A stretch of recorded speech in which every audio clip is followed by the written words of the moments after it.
pada topik kali ini ya terkait dengan siklus hidup pengembangan sistem yang lain, yaitu yang namanya prototyping. Ya, jadi prototyping itu lahir ya setelah menyusun ya siklus hidup pengembangan sistem sebelumnya, ya, di mana siklus hidup pengembangan sistem yang dikatakan dengan SDLC itu ada 7 tahapan, ya. Jadi tahapan sebelum implementasi yang ada namanya dikatakan dengan prototyping atau dikatakan dengan agile modeling, ya. Jadi agile modeling itu adalah suatu collection inovatif, ya, atau juga suatu bentuk inovasi atau juga pendekatan yang terpusat ya dalam pengembangan sistem. Ya. Tujuannya apa ya? Tujuannya adalah agar mendapatkan respon dari user, reaksi, ya, kemudian saran, kemudian juga masukan atau juga revisi ya dari rencana program. Ya, jadi itulah tujuannya dari prototyping tersebut. Nah, jadi nantinya pendekatan untuk menghasilkan prototyping itu banyak macam gitu ya. Jadi ada pendekatan namanya RAD gitu ya, Rapid Application Development gitu ya, dan juga Agile Modeling. Nah, jadi situ bentuk dari prototyping itu meliputi 4 ya, yaitu bentuk patch up, non operasional, first of series, dan juga selected feature gitu ya. Jadi prototyping yang bentuknya patch up gitu ya, ya itu adalah model kerja gitu ya, yang menunjukkan fitur-fitur yang terunggul gitu ya. Artinya fitur-fitur yang dianggap sebagai yang merupakan bisa berinteraksi antara user ke dalam sistemnya gitu ya. Itu namanya prototype patch up ya. Kemudian juga prototype non operasional skill model gitu ya. Itu adalah sejenis prototype yang dalam hal ini yang hanya menggambarkan aspek desainnya saja, gitu ya. Sedangkan prototype jenis first of series prototype, nah ini suatu bentuk prototype yang sudah jalan, gitu ya, secara operasional, gitu ya. Sedangkan selected future prototype ya terkait dengan modul ya, modul yang dikembangkan atau juga modul operasional ya, yang menggambarkan secara umum dari fitur-fiturnya. Jadi kalau bentuk-bentuk dari prototipe itu secara figur ya, artinya secara tampilan ya, kita akan lihat ya, kalau bentuk face up itu udah susunannya seperti ini ya, atau juga dalam bentuk operasional prototype ya bentuknya seperti ini ya. Kalau bentuk face series ya bentuknya seperti ini ya. Kalau bentuk selected feature ya bentuknya seperti ini. Ya. Nah, jadi prototype itu adalah alternatif ya dalam suatu siklus pengembangan sistem ya pada topik kita sebelumnya SDLC. Jadi kalau mengembangkan sistem ya maka harus mengikuti apa yang dikatakan dengan SDLC ya. Mau mengimplementasikan sistem ya pasti mengikuti SDLC atau System Development Life Cycle ya. Nah, bagaimana panduan ya dalam mengembangkan prototipe? Ya, panduannya meliputi ada modul, ya, ada modul kerja, kemudian juga membangun prototipe, kemudian juga memodify prototipe, dan juga berhubungan dengan user interface. Ya. Artinya bagaimana hubungannya dengan user? Apakah user punya kendala atau tidak? Nah, ini panduannya. Ya. Nah, ketidakunggulan dari prototipe ya sulit, gitu ya. Jadi prototipe itu mencakup sistem yang luas, gitu ya. Sehingga kalau diterapkan bisa saja sulit, ya. Dan juga analis, ya user dan analis itu akan mengadopsi prototipe secara lengkap pada sistemnya. Itu pun juga suatu hal yang sulit. Sedangkan keuntungannya, kelebihannya adalah mempunyai potensi ya mengubah sistem secara awal ya dalam tahap pengembangan dan juga kesempatan ya untuk mengembangkan sistem dalam bekerja dan juga memungkinkan pengembangan sistem itu sesuai dengan kebutuhan ekspektasi daripada user gitu ya. Nah, sekarang metodenya, bagaimana metode pengembangannya? Nah, salah satu metodenya ada namanya RAD, ya, Rapid Application Development. Jadi RAD di sini yaitu pendekatan ya berdasarkan pada metode dan juga aplikasi pendukungnya, ya. Jadi RAD development. RAD-nya tiga step. Pertama, menentukan syarat rencana, ya, syarat dalam rencana, kemudian menentukan desain dan juga implementasi. Nah, jadi dalam bentuk RAD di sini terutama di dalam implementasinya terlebih dahulu harus banyak melakukan workshop gitu, ya. Dan workshop tersebut sebagai cikal bakal dari prototipe itu diterima atau tidak oleh para user. Dengan kata lain, RAD itu adalah metode sosialisasi, gitu ya. Metode sosialisasi atas sistem yang baru dengan pola workshop. Nah, atau polanya workshop ini nama lainnya FGD, ya, Focus Group Discussion. Nah, jadi dengan metode Focus Group Discussion itu sistem yang baru, yaitu akan menemukan aspek-aspek kesesuaiannya kepada si pengguna sistem tersebut, gitu ya. Nah, jadi ada namanya RAD Design Workshop, ya, itu diperkenalkan pada bentuk FGD atau juga pada sistem implementasi juga dikenalkan pada sistem FGD, gitu ya. Nah, dalam pendekatan RAD juga, gitu ya, ada pendekatan Martin Pioneering.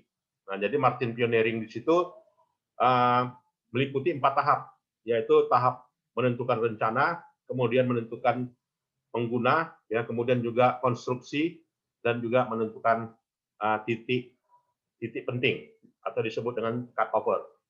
Nah, jadi 4 fase dikatakan dengan metode Martin Pace. Oke, ya. Nah, software dari FAD bisa Microsoft Access, ya, Microsoft Visual Basic, atau juga Microsoft Net, gitu ya. Jadi perbandingan antara RAD dengan sistem development life cycle, RAD software di sini sifatnya mengeneralisir, gitu ya, aliran atau juga aplikasi yang akan diterapkan, gitu ya. RAD user di sini sifatnya model visual, gitu ya, dan RAD implementasi ya di sini membantu mendesain aspek-aspek dalam sistem, gitu ya. Nah, itu. Nah, selain RAD ada lagi namanya Agile Modeling. Nah, jadi Agile Modeling di sini adalah metode sama juga, ya, yaitu yang sifat inovatif, kemudian juga terpusat dalam pengembangan sistem. Nah, itu Agile Modeling. Agile Modeling sini punya 4 prinsip. Prinsipnya adalah bisa dikomunikasikan, sederhana, simple, punya umpan balik, dan juga punya cakupan, gitu ya. Nah, jadi empat pendekatan Agile approach ini, ya. Prinsipnya ya rapid feedback, kemudian juga diasumsikan simple, kemudian juga punya nilai merubah, dan juga punya hal yang diubah, dan juga punya cakupan kualitas, ya. Nah, ada 5 Agile principle tersebut kalau misalkan digambarkan, ya, dengan model seperti ini, ya. Nah, kalau ada yang mau nyusun skripsi tentang SIA, ya, nah ini bisa dibuat variabel, ya, siapa yang mau meneliti. Oke, ya. Dan kemudian dalam aktivitas atau juga sumber daya dalam penerapan Agile Modeling, yaitu ada melakukan coding, ya, ada melakukan testing, ada melakukan listening, dan juga ada melakukan designing, ya. Nah, 5 prinsip dalam mengendalikan Agile Modeling, ya, prinsip waktu, prinsip biaya, prinsip kualitas, dan prinsip cakupan. Oke, ya. Nah, itulah, ya, yang dikatakan dengan siklus yang dikatakan dengan prototyping, gitu ya. Di mana prototyping itu merupakan bagian dari proses pengembangan sistem. Baik, kita lanjutkan topik berikutnya, yaitu tentang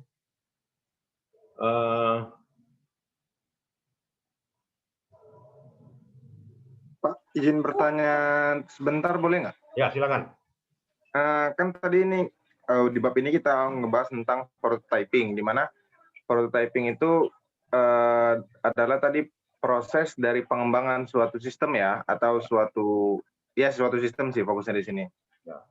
Nah, kemudian sebenarnya fungsi dari si prototype ini apa nih Pak? Fungsi dasar atau fungsi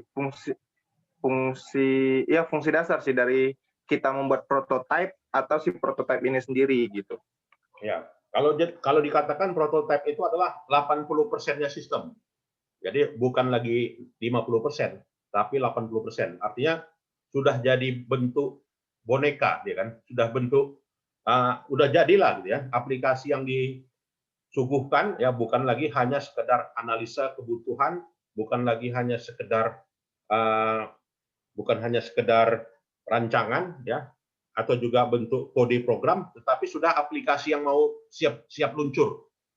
Hanya belum meluncur 100%, belum diinstal, belum didaftarkan di Google Play Store. Ya, artinya berarti prototipe ini sendiri artinya suatu aplikasi yang udah oke nih, tapi tinggal tunggu respon dari audiens, di mana jika responnya itu oke, baru ini meluncur seperti itu ya. Ya, betul. Jadi tinggal diterapkan, tetapi didemokan dulu. Demo Okay. Ya. Nah, jadi prototipe itu demo lah, bukan kata lain. Jadi Pak, misalkan gini, ini prototipe ini sudah ada nih, sudah didemokan lah gitu. Tapi dari audiensnya sendiri ngerasa kayak harus perlu ada perbaikan. Nah, perbaikan atau ada evaluasi lah kita bilang dari prototipe yang sudah ada ini. Terus, apakah di 80% itu biasanya bisa berubah turun atau sebenarnya gini, evaluasi itu evaluasi besar untuk prototipe itu lumrah terjadi nggak Pak untuk prototipe itu sendiri? Ya, bisa aja, ya, karena salah satu syarat dari implementasinya tadi adalah feedback, gitu ya. Artinya tanggapan dari user. Ya, tanggapan dari user itu apakah tanggapannya berupa kesulitan, ya, atau istilahnya disebut dengan resistensi sistem, ya, terjadi apa tidak?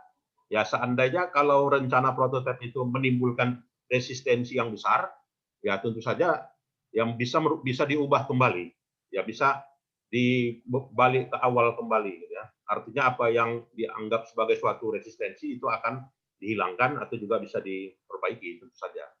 Ya karena namanya juga gitu ya, mau launching gitu, tetapi nggak jadi launching disebabkan karena ya penggunanya sulit. Ya kalau dia sulit untuk apa, gitu kan? Atau kalau misalnya mahal untuk apa? Ya kalau mau diterapkan mahal, ya kalau bisa murah kenapa nggak bisa yang murah? Nah itu nih. Maka perlulah prototyping. Ya, siap. Oke, Pak. Berikutnya kita lihat ya topik berikutnya.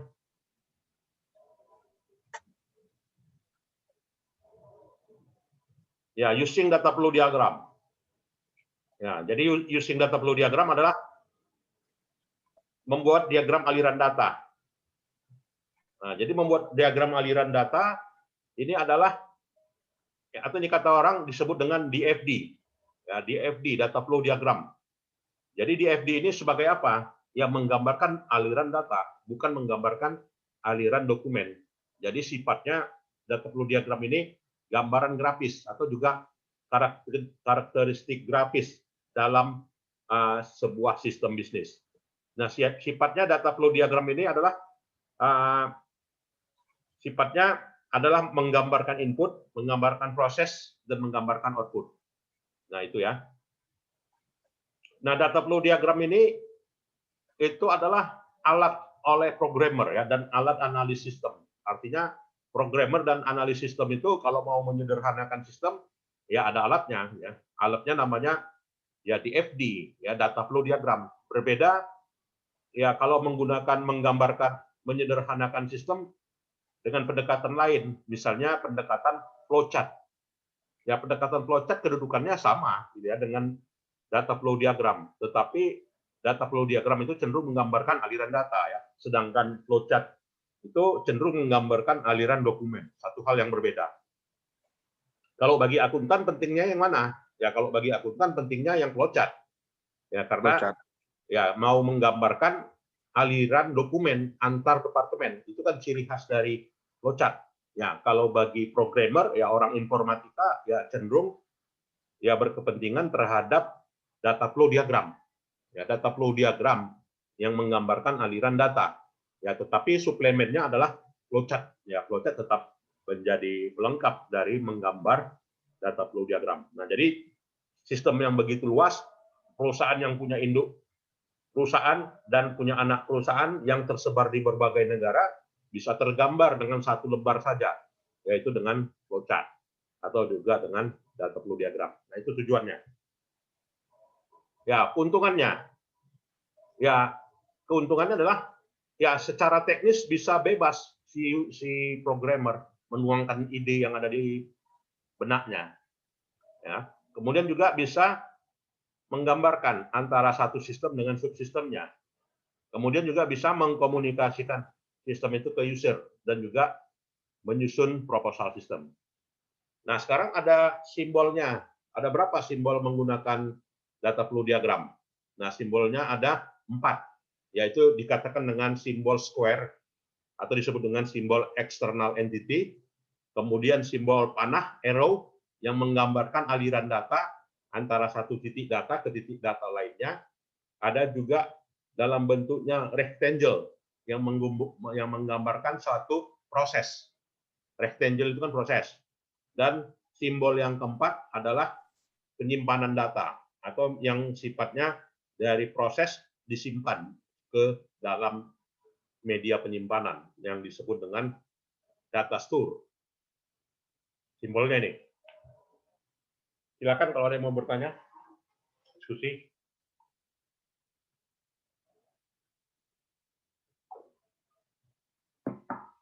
Nah, ini ya simbol membuat dari data flow diagram 4. Ya, yang disebut dengan pendekatan Jordan dan pendekatan Konstantin secara sistem, gitu ya. Jadi ini simbol entitas. Jadi bisa orang, bisa organisasi. Misalnya pelajar, mahasiswa. Mahasiswa itu entitas. Data store, data flow yang dialirkan, tanda panah. Ya, kalau mahasiswa dari sistem mahasiswa apa yang dialirkan ke sistem akademik? Apa yang dialirkan? Informasi berkas. Informasi perkuliahan. Iya, informasi. Nilai MIT-nya berapa? Nilai UTS-nya berapa? Nilai UAS-nya berapa? Itu nanti dilaporkan di portal. Sehingga apa? Ya, sehingga bisa ditentukan berapa SKS yang akan diambil ke depannya. Kalau misalkan nilainya B semua, maka IP-nya berapa? Kalau dapat 3. B semua asumsinya. 3. 3-0 ya kan? Kalau A semua dapat berapa? 4-0. 4-0 gitu kan. Kalau 3-0, kalau IPK-nya 3, berapa SKS diambil? 22 atau 23 gitu, Pak? 21 ya. 20-an. 21. 21. Kalau 4, kalau 3,5 ke atas 23. 24. Nah, ambil bisa boleh 24. Itu artinya makna data yang diproses. Ya, data proses ya. Proses itu 21. Berarti proses perkuliahan. Kalau mau dapat nilai A ya harus ikut kuliah. Kalau nggak kuliah, jangankan A. Gitu kan? C aja pun nggak dapat. Artinya apa? Bisa dapat D, gitu kan? Maka ikutlah proses 21. Maka nanti setelah proses data mengalir. Dapat ditentukan nilainya A, B, C, atau juga E. Oke. Kemudian disimpan. Nah, media penyimpanan disebut dengan student master. Contohnya apa itu?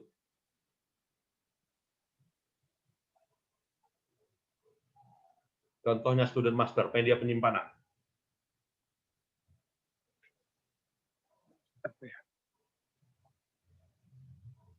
Yang menyimpan IP itu tadi di mana? Bisa dicek kan? Di portal, Pak. Nah, portal akademik itulah yang dikatakan dengan data store. Ya kan? Data store itu tersimpan semuanya di portal akademik. Itulah disebut dengan student master. Nah, itu ya. Jadi simbol dari sistem itu 4. Ya, entitas, data flow, proses dengan data store. Itu harus diingat ya. Ada yang mau bertanya? Silakan. Jadi Pak, untuk simbol basic simbol ini tuh hanya 4 ini aja Pak.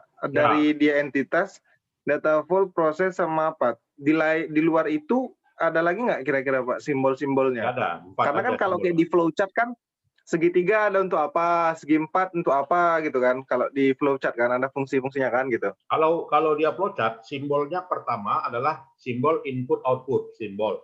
Kemudian simbol input output simbol pun juga flowchart pun terbagi lagi kan. Iya, makanya saya bilang, terbagi 3. Di flowchart itu kan banyak gitu. Apakah kita di sini hanya 4 ini aja, berputar di 4 ini aja? 4 ini aja. Berarti berputar di 4 ini aja Pak ya? Ya, 4 ini aja. Jadi nanti flowchart itu bisa flowchart dokumen, flowchart sistem, flowchart program. Nah, mau flowchart yang mana? Iya. Nah, itu. Nah, simbol entitas tadi, itu simbolnya apa? Bisa bisnis, bisa person, bisa mesin. Bisa. Gitu ya. Dan bisa harus dinamai dengan kata benda, tidak boleh kata kerja. Tidak boleh verb ing. Jadi entitas itu wajib noun. Ya, kata benda. Mahasiswa ya, noun ya. Iya, Rektor, noun. Wali kota, noun. Nah, itu. Manager, itu noun. Customer, itu noun. Simbol data flow, ya aliran data. Jadi yang dialirkan data satu dengan data yang lainnya. Jadi yang dialirkan itu adalah bisa berupa data orang, data tempat, atau data benda. Jumlah SKS. Data apa itu? Data benda Pak. Data benda. Apa lagi? Data nilai, DPNA. Data benda. Data benda. Proses. Nah, itu simbol proses yang menunjukkan proses, harus ada transformasi data. Karena yang dikirimkan data, maka haruslah diproses sehingga menjadi sebuah informasi. Ya kan? Jadi harus melalui proses. Jadi daftar mahasiswa yang memiliki nilai A, nilai B, nilai C, nilai D itu dikirim. Itu kan data ya, bukan informasi itu. Iya Pak. Data. Sehingga dia menjadi informasi ketika apa? Ya, ketika sudah ditentukan IPK. Kan itu kumpulan dari data itu. Ya, dapat IPK maka dapatlah SKS nantinya. Berapa SKS? 24, 21, 23. Nah, itu. Di bawah 20. Nah, itu dasarnya ya. Sistem akan menolak. Kalau misalkan dengan renting nilai 2 IPK IP 2,9 ya mau ngambil 24 SKS. Diterima atau ditolak sistem? Ditolak, Pak. Ditolak gitu kan. Nah, itulah gunanya sehingga itu data tadi menjadi suatu informasi ke dalam sistem akademik tadi, portal akademik. Ya. Kemudian data store. Nah, jadi data store itu ya penyimpanan data. Jadi penyimpanan data bisa data store 1, data store 2, data store 3. Jadi pengertiannya data store itu bisa berupa filing kabinet bisa, database bisa, file komputer bisa. Jadi seperti portal akademik itu masuk yang mana?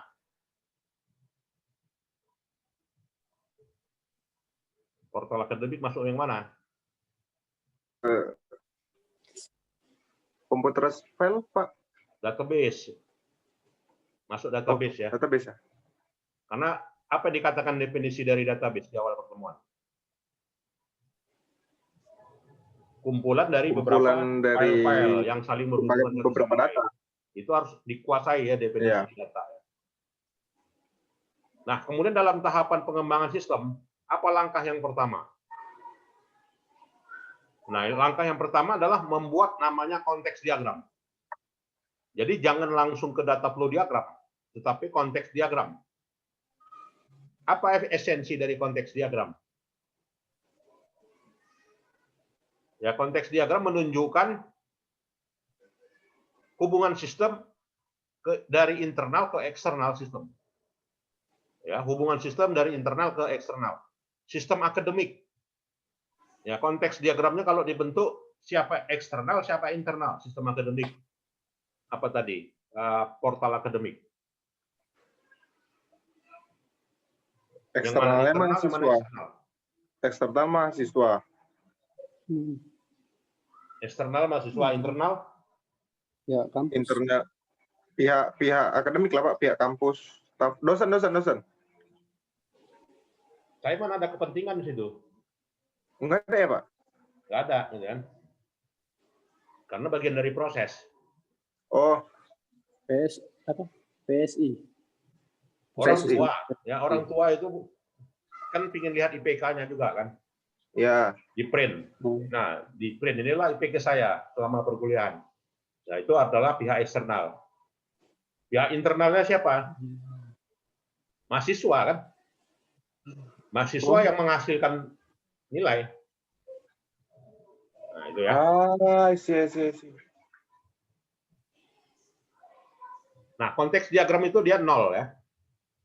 Nah, 0. Jadi tanda panahnya dari kiri ke kanan. Ya, dari kiri ke kanan. Jadi menggambarkan diagram itu haruslah dari level 0, namanya level 0. Level 0 itulah namanya konteks diagram. Oke. Berikutnya level 1. Ada level 2, level 3, level 4. Apa maknanya? Dari suatu data flow diagram. Ini data flow diagram kalau sudah berlevel ya, sudah level 1, level 2, level 3 dan seterusnya. Artinya ada dari satu sistem tersebut ada proses, ada subproses. Di dalam subproses ada subproses. Dalam subproses ada ranting proses. Nah, itu maknanya. Jadi setiap sistem itu dia punya level. Misalnya apa? Misalnya sistem akademik levelnya 0. Level 1-nya apa? Level 1-nya pengisian KRS. Dalam pengisian KRS, subsistemnya apa lagi? Daftar mata kuliah. KHS apa? Outputnya. Ya, KHS outputnya. Nah, jadi proses satunya adalah pengisian KRS. Proses 2-nya apa? Sistem perkuliahan. Sistem perkuliahan UTS. Proses ketiganya apa? KHS. Ya, sistem perkuliahan UAS. Nah, itu menunjukkan ada proses. Kemudian UTS, subprosesnya apa kalau UTS? Subsistem proses UTS. Perkuliahan 8 semester 8 pertemuan? 8 pertemuan syaratnya gitu kan. Iya. Kalau nggak ada 8 pertemuan gimana? Ditolak, UTS ditolak. Nggak bisa ikut UTS gitu kan. Iya. Ya, dikeluarkan. Artinya udah dapat nilai Ya D atau di bawah C. langsung gitu kan. Udah dapat D langsung. Makanya itu. Kalau UAS apa syaratnya? Mengikuti UTS. Mengikuti UTS gitu kan. Kalau nggak ada UTS Nggak bisa mengikuti UAS. ya tidak bisa UAS, tidak bisa keluar nilai gitu kan. Mengulang dengan kata lain. Nah, itu menunjukkan subproses masing-masing sistem. Data flow diagram itu punya level. Nah, itulah tadi ya, levelnya sudah diceritakan. Nah, ini salah satu dari contoh lainnya. Ya, data flow diagram yang besar ke yang kecil. Nah, jadi di situ inilah konteks diagram. Ya, inilah data flow diagram. Nah, jadi jelas konteks diagram ini akan dijelaskan lebih rinci lagi di dalam data flow diagram. Ya, ini adalah simbolnya simbol proses. Ini adalah simbolnya entitas. Ini simbolnya adalah data flow dan ini adalah simbolnya data store.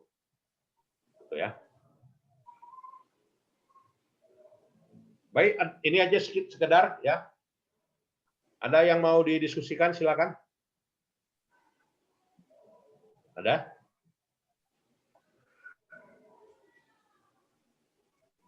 Baiklah, kalau tidak ada, itu aja perkuliahan hari ini. Jadi minggu depan saya kasih UTS ya. Atau tugas, paper. Yang lain gimana untuk Bang Fadila Batubara. Paper ngumpulnya di mana, Pak? Saya kasih paper aja lah ya. Nanti dikumpul minggu depan gitu ya. Untuk papernya sendiri, Pak, itu di email atau gimana? Ya, nanti saya apakan? Saya kirim ke sistem ya, ke apa ya? Classroom ya. Baik, Pak. Baik. Baik ya, itu aja perkuliahan kita hari ini dan kita lanjutkan setelah TS ya. Baik, Pak. Oke, Pak. Saya absen dulu.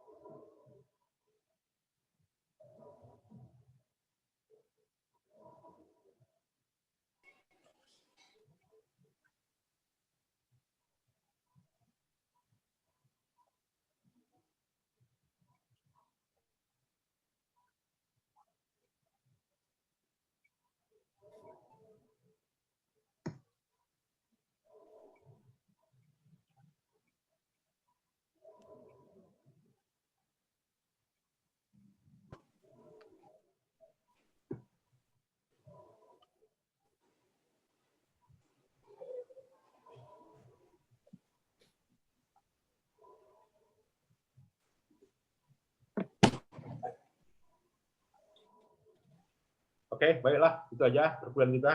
Silakan kalau mau meninggalkan room. Silakan. Baik, Pak. Terima kasih banyak, Pak, Terima kasih, untuk Pak. perkuliahan hari ini, Pak.